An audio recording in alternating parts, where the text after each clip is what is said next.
নমস্কার বন্ধুরা, পুষ্প কিচেনে আপনাদের সবাইকে স্বাগত। আশা করি আপনারা সবাই ভালো আছেন। আমরাও সবাই ভালো আছি। আজকের রেসিপি হলো শীতের স্পেশাল পিঠে। শীত তো প্রায় শেষ হতে চলল, তার জন্য বেশি বেশি করে পিঠের রেসিপিগুলো আপনাদের সঙ্গে শেয়ার করছি।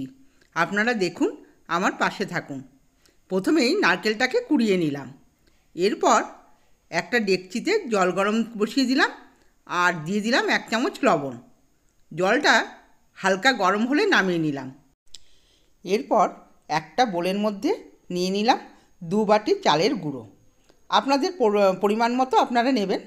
আর গরম জলটা করে রেখেছিলাম, সেটা দিয়ে অল্প অল্প করে জল ঢেলে চালের গুঁড়োটাকে ভালো করে মেখে নেব। একবারে জল ঢালার দরকার নেই, অল্প অল্প করে জল ঢাললে পিঠেটাও ভালো হবে। দেখুন, জল দিয়ে আমি এই পজিশনে এনেছি। খুব বেশি শক্তও নয়, খুব বেশি নরমও নয়। এবার একটা ভেজা কাপড় দিয়ে এটাকে রেস্টে রেখে দেবো 10 মিনিট।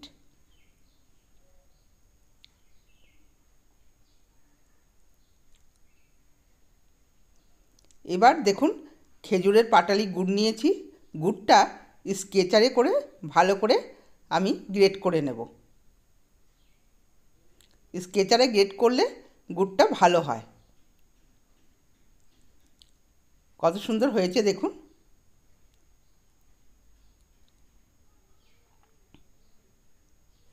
এরপর 10 মিনিট পর আমি ঢাকাটা খুলে নিলাম। এবার চালের গুঁড়ি মাখাটা দেখুন, জলটা টেনে নিয়েছে আর একটু ঝরঝরে হয়ে গেছে। যখন হাতে করে মুঠো করে দেখবেন যে মুঠো হয়ে যাচ্ছে, তখন বুঝতে পারবেন যে চালের গুঁড়িটা ঠিক মাখা হয়েছে।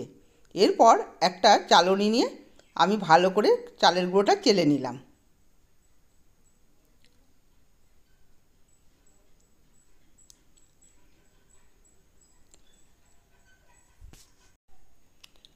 পুরো চালের গুঁড়িটাকেই চেলে নিতে হবে, আর একটু দানা দানা থাকবে।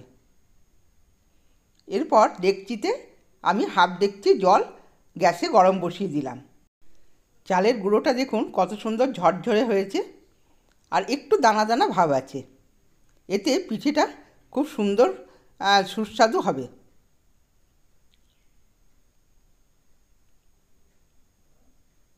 এরপর নিয়ে নিলাম 3খানা বাটি। একই সাইজের বাটি নিয়েছি আমি, আপনারা কাপও নিতে পারেন। এরপর দিয়ে দিলাম সামান্য শুকনো চালের গুঁড়ো। দিয়ে এবার একে একে বাটিতে দিয়ে দিলাম চালের গুঁড়ো। হালকা করে দিতে হবে। তার ওপরে দিলাম নারকেল কোড়ানো। নারকেলটা আমি পুর করিনি, এমনি নারকেলই দেওয়া হয়েছে। আর গুড়টা দিলাম, গুড়টা গ্রেট করে রেখে দিয়েছিলাম, সেই গুড়টাকে দিলাম ওপর দিয়ে ছড়িয়ে। আর সবই করতে হবে খুব হালকা হাতে। এরপর আবার নারকেল কোড়ানোটা খানিকটা দিয়ে দিলাম, দিয়ে ওপরে চালের গুঁড়ো দিয়ে বাটিটা ভর্তি করে দিলাম।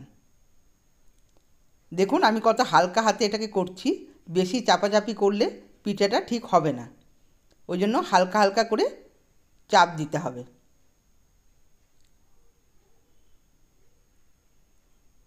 সব দিকটা যেন সমান হয়, এভাবে রাখতে হবে।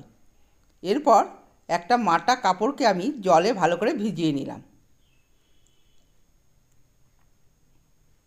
দিয়ে বাটির ওপরে ভালো করে চাপা দিয়ে নিলাম।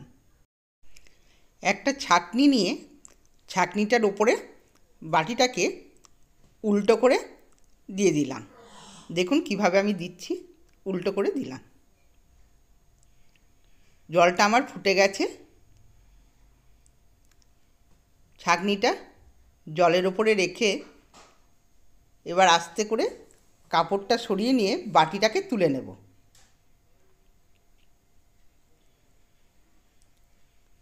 ওপর থেকে বাটিটাকে তুলে নেব। দেখুন পিঠেটা বসে গেছে। এবার আমি ভালো করে ঢাকা দিয়ে কাপড়টা দিয়ে জলের ওপর বসিয়ে দেব।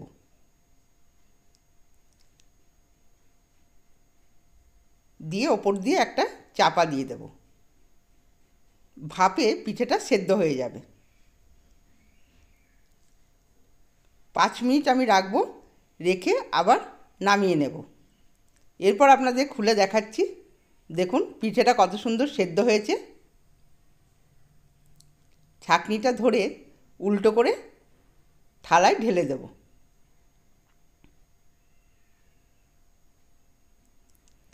এটার জন্য বেশি সময় লাগে না, 2-3 মিনিট রাখলেই সেদ্ধ হয়ে যায়। দেখুন কত সুন্দর হয়েছে পিঠেটা। এই পিঠেটা আপনারা গুড়ের সাথেও খেতে পারবেন, কিংবা দুধে ডুবিয়েও খাওয়া যাবে।